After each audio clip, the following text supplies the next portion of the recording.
Well, despite Washington's resolution of the debt ceiling deadlock, the fundamentals for a potential to default remain unchanged. That's why a Chinese agency has downgraded the U.S. credit rating.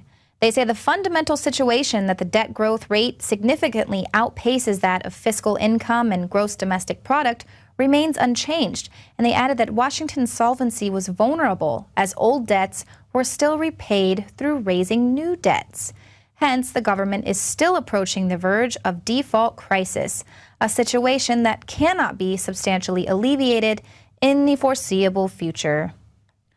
So in other words, our biggest creditor has downgraded our rating and will now make it even more expensive for the U.S. to borrow money. But hey, what's the answer to all of this? I know, raise the debt ceiling indefinitely. Here's Gigi Arnetta to explain. Thank you, Leanne. So the bill last night basically put the United States of America into perpetual debt. Let me explain. What happens now is instead of waiting and deciding on a debt ceiling, our government will automatically default to a higher debt ceiling, which means we're authorizing ourselves to spend more money unless something happens in the House. So basically, the guys up on Capitol Hill have a lot of work to do to keep the debt ceiling from automatically going up, which is crazy because who does business that way? And something else to look at. What are the Chinese and the other people that we owe money to thinking? It's like having a credit card and just saying, you know what, I'm going to go ahead and keep charging. And the person who's loaning us the money has no power over that. Well, in theory, the way we're doing it anyway. So I'm sure that the Chinese right now are frowning at the fact that we just think we can keep spending. Again, this bill is available online. Back to you, Leanne. Oh, but that's okay. Just ignore that. It doesn't make any sense. But overspending is the new normal now in the Obama administration. And if you have a problem with that, King Obama says, ignore the naysayers. All of us need to stop focusing on the lobbyists and the bloggers and the talking heads on radio and the professional activists who profit from conflict and focus on what the majority of Americans sent us here to do. What are you still doing here? Did you not hear your dear leader? He said to ignore us here at the truth-telling media and just allow him and his ilk to continue doing the job that they're there to do. Destroy America. That's right. He wants you to ignore the fact that under Obama, our deficit is off the charts. And he wants to continue to just increase spending in his diabolical pursuit of destroying this country.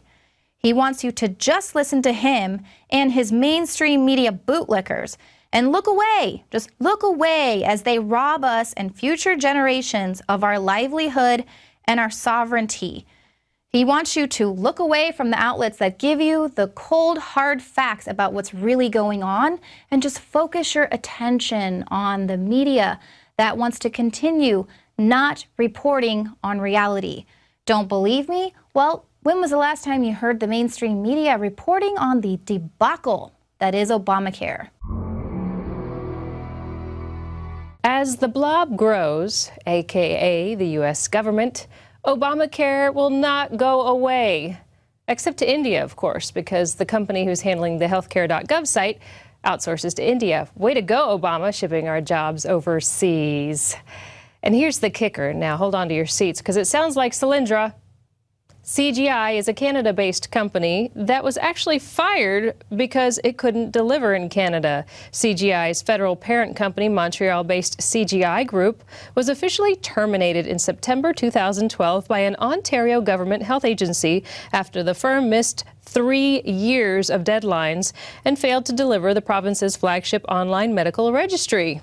John McAfee, who founded the cybersecurity company of the same name but's no longer associated with it, said, "I'll ask you your social security, your date of birth, and an hour later, I can empty your bank account."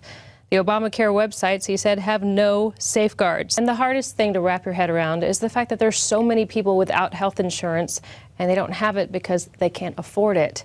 And looking at the Affordable Health Care Act, well, it's not that affordable. So if you spend roughly $300 a month for your premium, you also have to add in your $5,000 deductible if you're looking at the bronze plan, and you're looking at about $10,000 out of pocket when you do the math. So what is the person supposed to do if they've lost their job? I mean, it comes from your taxes from the year before. Think about it.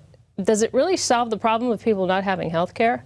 So before I go, marinate in this for a moment. The government's telling you have to buy health care. You don't know how much it's going to cost exactly. You're not really sure what kind of coverage you're going to get exactly. You don't know how much you're going to pay in prescriptions exactly. And it's probably going to come out of your bank account, which means they have access to your finances. Or maybe the IRS will show up at your door with a gun.